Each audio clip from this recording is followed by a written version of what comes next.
días a todos. Quería agradecerle a Claudio y a Ricardo por la invitación. Nosotros venimos un poquito más lejos, porque somos vecinos. Es gracioso porque hace menos de un mes yo estaba aquí en calidad de alumno. Me he tenido que poner saco para que mis antiguos profesores no me sigan viendo como tal. Vamos a contarles, Oscar Malespina y yo, el caso de Olmos. Es uno de los casos que Axel les mostró brevemente en su exposición. Pero antes de entrar de lleno en el caso preciso, quería ir a un territorio con más agua y explicarles un poco la razón por la cual en el Perú pasan las cosas que Axel les ha contado, y otras también. En este gráfico podemos ver la situación intertropical del Perú, pero no se entiende mucho si no pasamos al color, en donde podemos ver que el Perú es el país más cerca al Ecuador, que tiene el agua más fría. Y si combinamos esa agua fría que viene de Chile, que ustedes nos mandan, juntado con una situación intertropical, juntado con una barrera enorme que son los Andes, que tienen a su vez ellos de un lado un mar frío y del otro una Amazonía caliente, produce una enorme diversidad biológica que ahora, desde que perdimos la denominación del pisco, estamos tratando de llevar adelante, ¿no? El orgullo nacional concentrado en la biodiversidad. Entonces, bueno, hay estas cosas. Es sobre todo el primer país con mayor cantidad de plantas nativas usadas por la población en el mundo, y todas estos récords, ¿no? De estas medallas que nos autoponemos. Pero lo que es verdad es que el Perú puede ser dividido en zonas altitudinales que el geógrafo Pulgar Vidal las llamaba regiones naturales, y que no se entienden en realidad en planimetría, en planta, sino en sección. Y podemos ver que viendo esos colores en sección comenzamos a entender que en el Perú la diferencia entre lo que está más al norte del Perú y lo que está más al sur casi no existe, pero sí existe una gran diferencia entre estar en una situación cálida, árida, y subir y llegar a un frío lluvioso, y al otro lado de la cordillera tener frío seco y bajar a un cálido lluvioso. Y cada una de estas regiones naturales tiene una serie de productos oriundos, nativos, endémicos, que dependen de la altitud en las cuales se encuentran, y que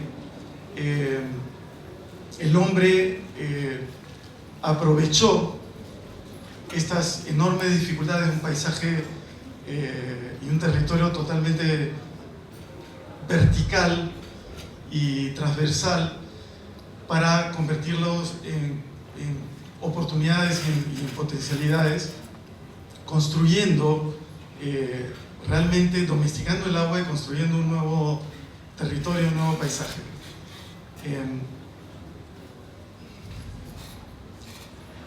Estas dificultades radican en que solo le ganamos a Guyana, Surinam y la Guyana Francesa en superficie agrícola con respecto a la totalidad del territorio. Tenemos solo el 17%, claro, Chile no está muy lejos, pero está delante de nosotros. Tenemos solo el 17% que podemos, del territorio que se usa como tierra agrícola, y lo tenemos gracias a que, siendo uno de los 7 focos de la agricultura en el mundo, el hombre desde hace 10.000 años se puso en la cabeza de domesticar el agua y transformar este territorio y aumentar la capacidad agrícola de este territorio. Y si quitamos todos los proyectos de trasvase que les explicó Axel, prácticamente 52% de la tierra arable, sacamos estos praderas y pastos permanentes, el 52% de la tierra arable ha sido creada por el hombre, por medio de unos dispositivos que básicamente son estos, ¿no? El más conocido son los andenes o terrazas, pero también hay en el altiplano los guaru-guaru y en la costa las chacras hundidas o ollas que permitieron ampliar la frontera agrícola.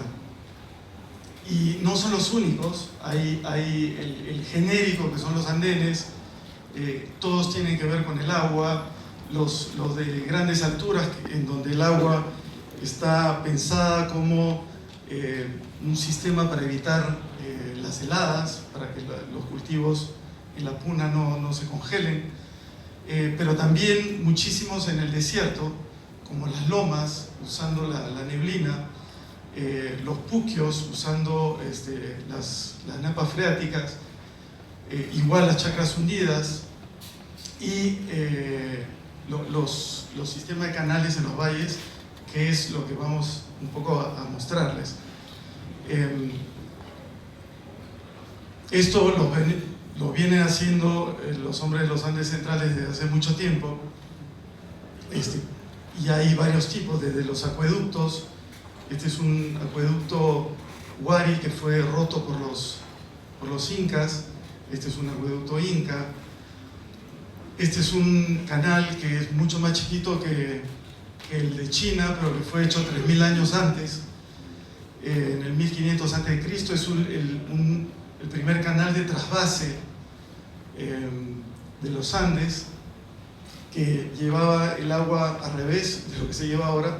Ya el agua de la vertiente oriental, no, de la vertiente occidental a la oriental, en 8 kilómetros. Y esto que es muy común en el paisaje de la costa, que son estos canales que permitían la ampliación de la superficie agrícola en los valles desérticos.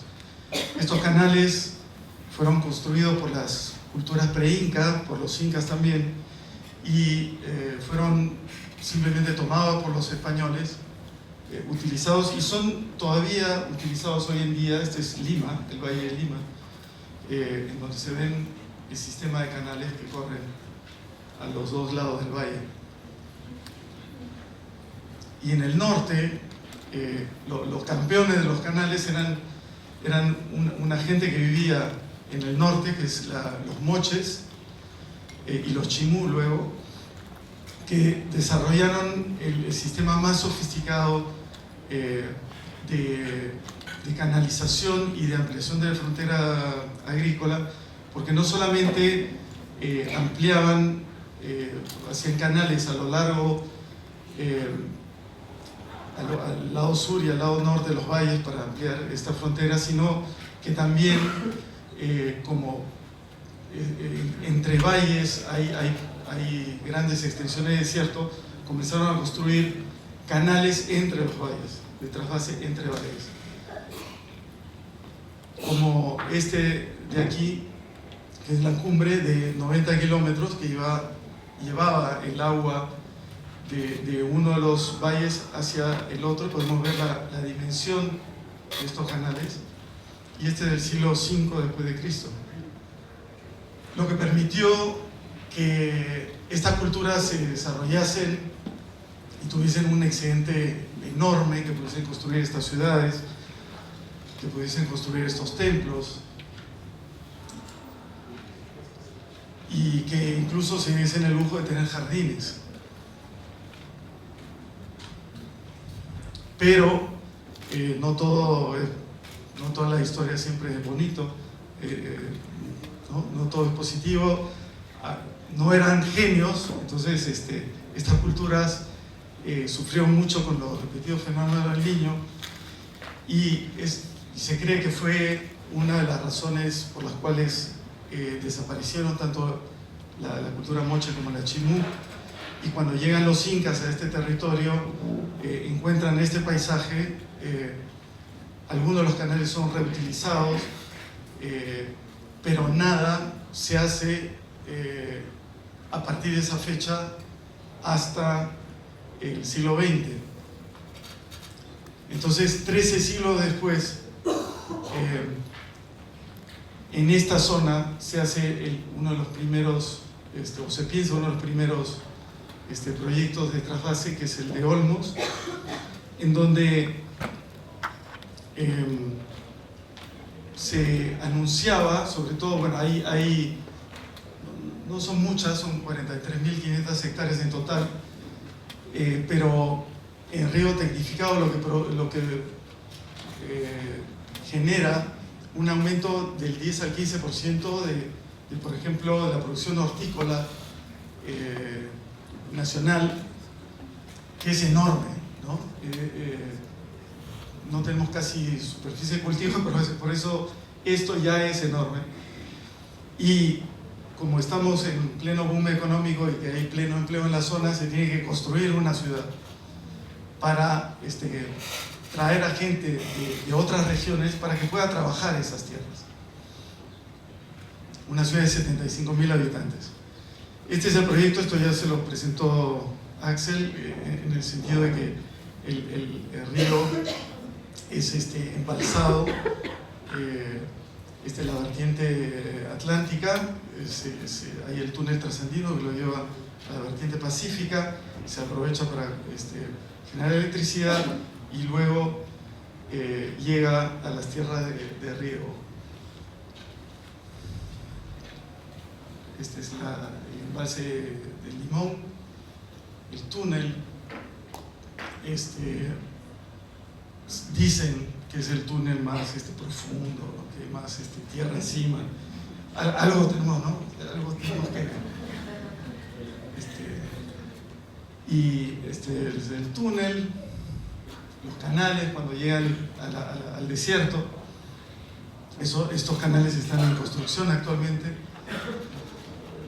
Estos son la situación de los lotes que se han subastado y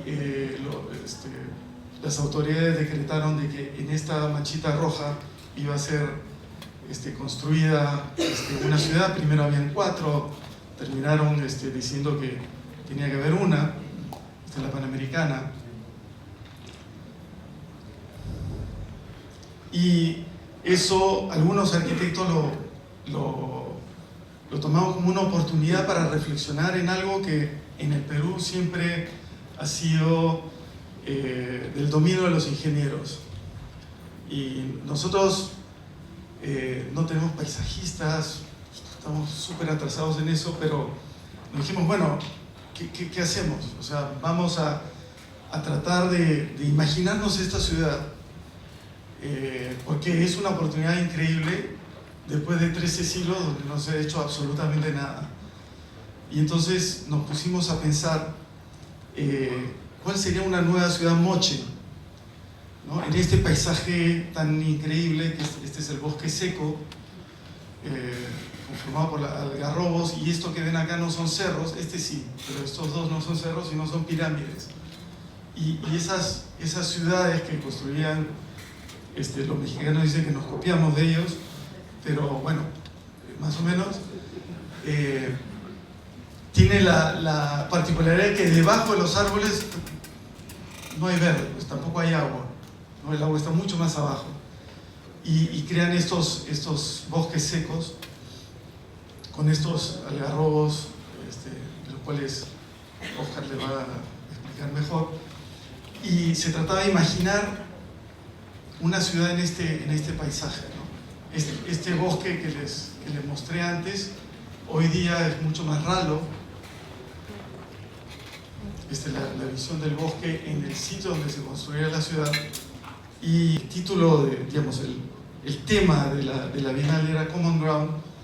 Decidimos juntarnos, prácticamente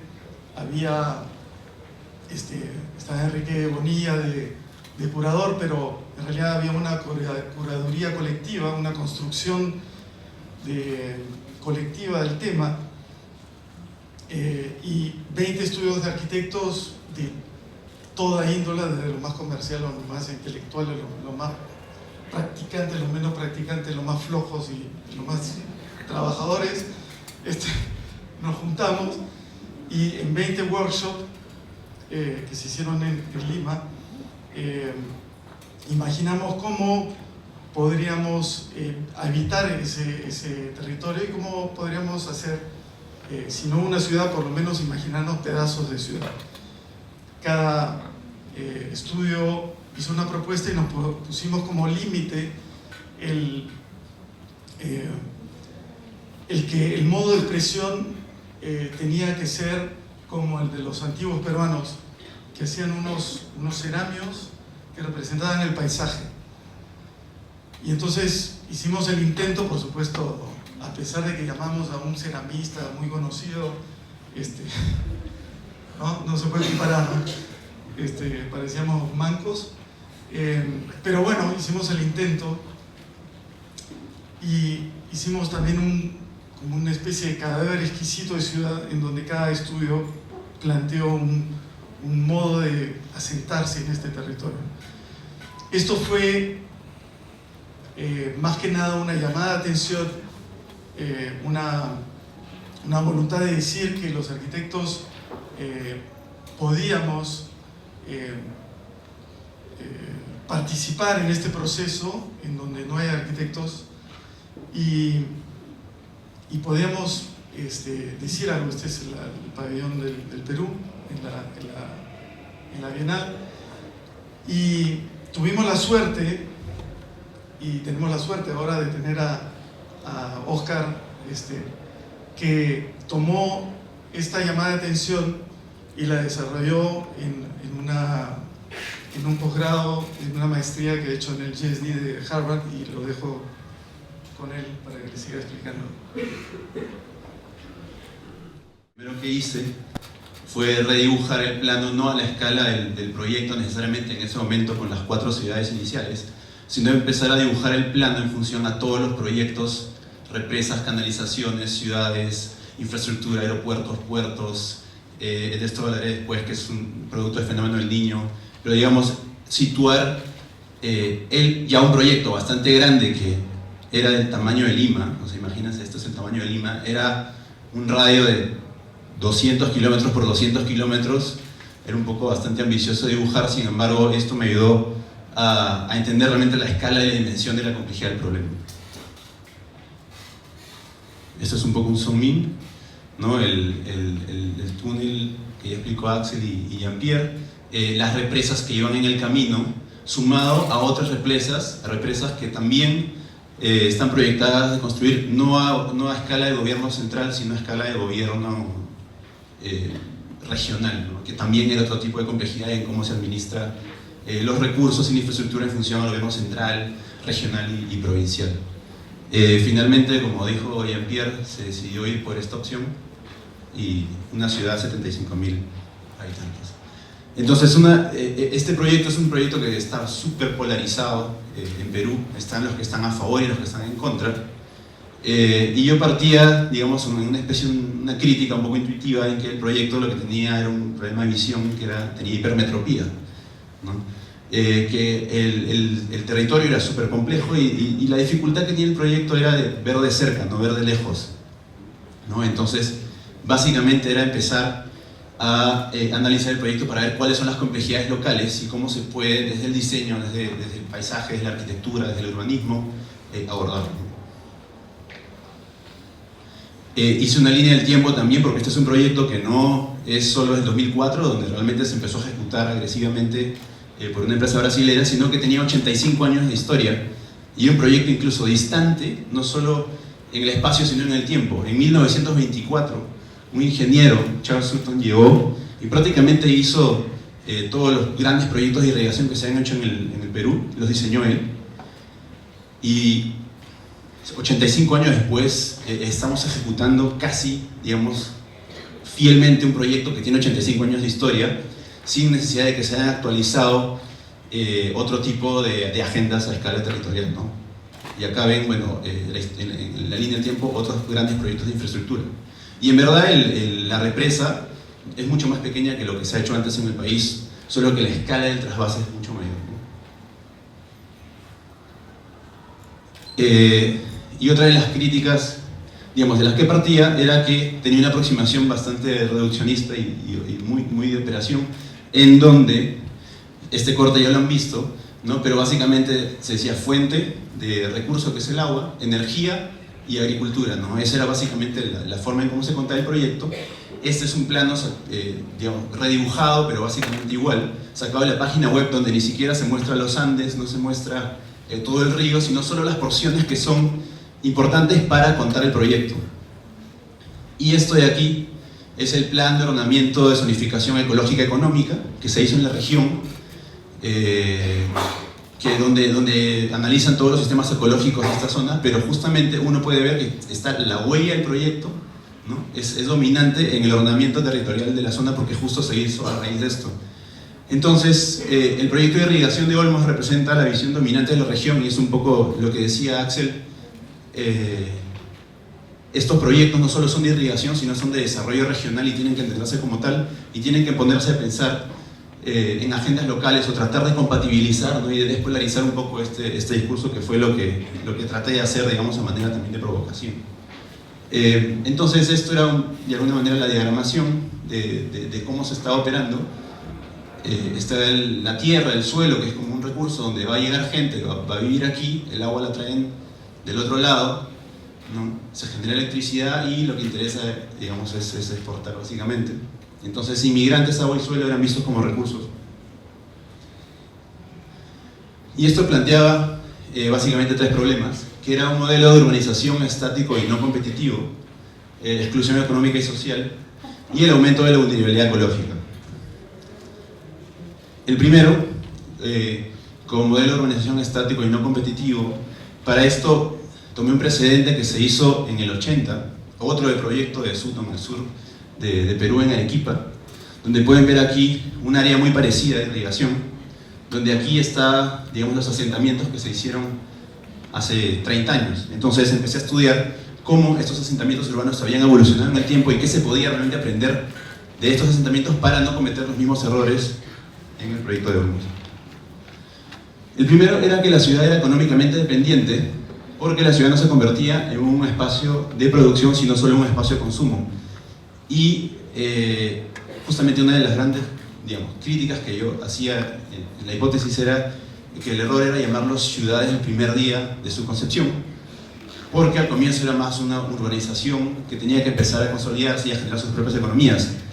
Lo que pasa es que cuando uno dice ciudad, automáticamente el modelo de densidad y ciudad compacta es como automático. Entonces al final tenías a gente campesina que venía básicamente de entornos rurales a vivir en una ciudad compacta y donde las habilidades que ellos tienen, que están ligadas al suelo y a los animales, no las podían desarrollar porque simplemente la ciudad no lo permitía.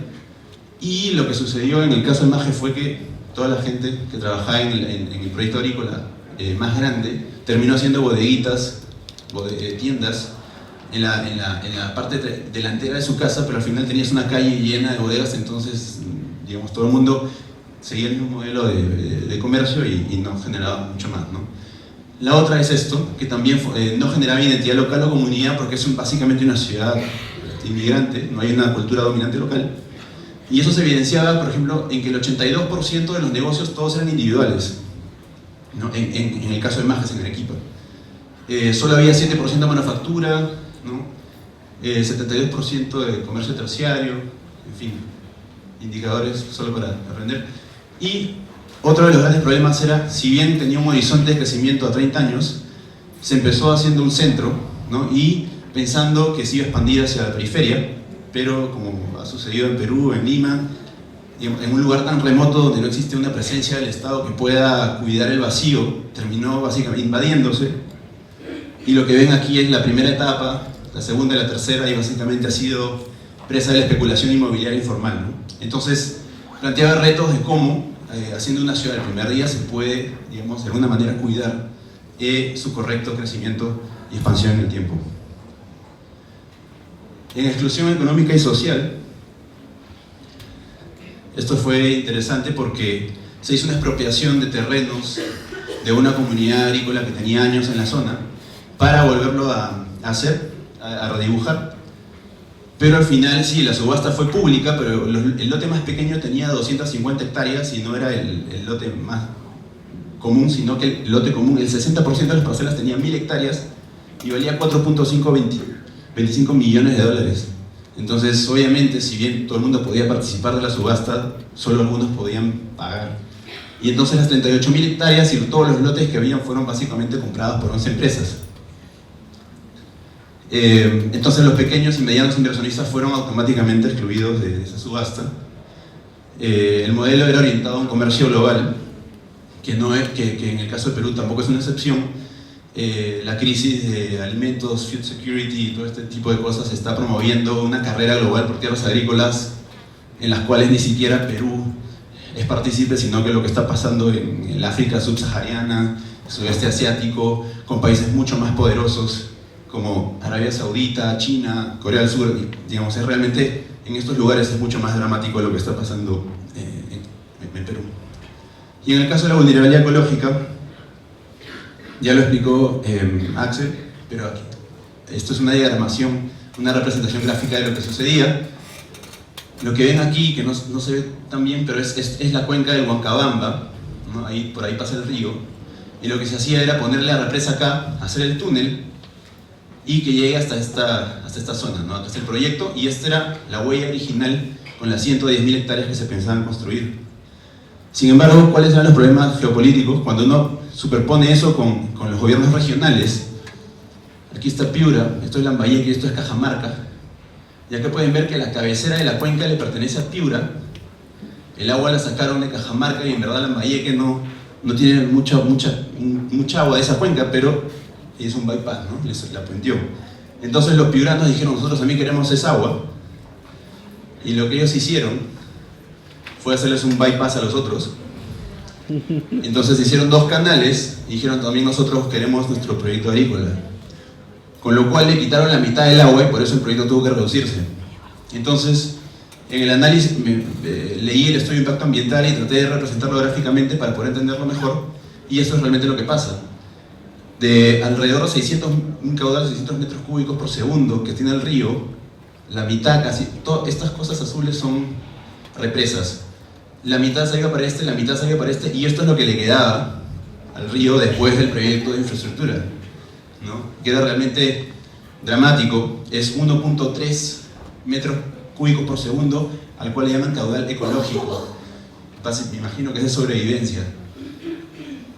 Y otro de los grandes problemas era traer agua al desierto. Si bien suena bien, tiene también complejidades que han sido en países que ya lo han hecho hace mucho más tiempo, como Estados Unidos, digamos en el Imperial Valley, problemas de desalinización del suelo, ¿no? Cuando uno trae mucha agua, la napa freática se empieza a elevar, y la napa freática de la costa es básicamente salina, y cuando sube, como estás en el desierto, se evapora y el suelo se llena de sal, y por lo tanto pierde, digamos, el rendimiento agrícola que tiene. Entonces tiene también el suelo un tiempo de vida, es casi como una actividad minera, por decirlo de alguna manera, ¿no? Yo trataba de asociar esto a una analogía donde el proyecto es rentable por 15 años, de ahí empieza a bajar su rendimiento, y después, bueno, tienen que encontrar formas de hacerle una reingeniería, pero es mejor no llegar a ese punto, sino volverlo sostenible desde un inicio, ¿no? Entonces esto era básicamente los 3 problemas que yo planteaba, y tenía ciertas preguntas de diseño, ¿no? Entendiendo que el proyecto de irrigación de Olmos modificará la ecología de la región, ¿cómo podemos encontrar estrategias que puedan transformar estas perturbaciones en oportunidades que sean social y económicamente inclusivas, ¿no? Entendiendo que estas suburbanizaciones necesitadas para el proyecto se construirán a lo largo del tiempo, ¿cómo diseñamos incrementalmente? Y entendiendo que estas urbanizaciones no tienen una visión que no sea la de servir como una urbanización dormitorio por el momento, ¿cómo conectamos estas urbanizaciones con otros vectores de desarrollo que puedan emerger producto de un análisis local. No era mi intención oponerme al proyecto y tampoco era mi intención redibujarlo completamente. Partí de una idea, lo que ya se construyó, lo que ya se probó es lo que yo tomo y a partir de eso veo qué se puede hacer, ¿no? Entonces esto ya lo explicó también Jean-Pierre, toda la perspectiva histórica, entender la ecología de la región, ¿no? Hay tres grandes determinantes de la ecología, además del agua, que es la presencia de los Andes, la proximidad al Ecuador, ¿no? Y toda la estabilidad del clima que hace que uno esté cerca del Ecuador, pero que no llueva, solo cada 15 años cuando el Niño llega, y es la zona en el mundo a la que más duro le golpea, incluyendo también por aquí